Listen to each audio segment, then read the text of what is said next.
मी उत्तर दिलं की त्या स्पर्धेमध्ये मी फक्त एकटाच धावलो होतो, त्यामुळे मी त्या स्पर्धेमध्ये पहिला नंबर आला होता. आणि ही जी प्रश्नमंजुषा स्पर्धा आहे, या स्पर्धेमध्ये मी कधीच भाग घेतला नाही लहानपणी, पण मला सर्वच प्रश्नांची उत्तर येते. अरे वा. तुम्ही मला कोणताही प्रश्न विचारला अच्छा, तरी मी त्या प्रश्नाचं उत्तर देऊ शकतो. चॅलेंज. बिलकुल मॅडम. विचारायचा का प्रश्न?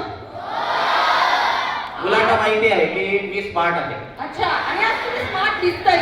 लहानपणापासून स्मार्ट आहे. बघूया आपण की सरांना प्रश्नाचं उत्तर येतं का ते. असा कोण आहे? ऐका बरं. आणि तुम्हाला उत्तर आलं तर सरांना सांगू नका, बघूया त्यांना येत आहे का ते, एवढे स्मार्ट सर आहेत तर. असा कोण आहे जो तुमच्या नाकावर बसून तुमचे कान पकडतो?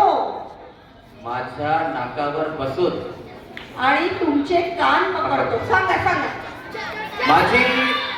माझी बायको.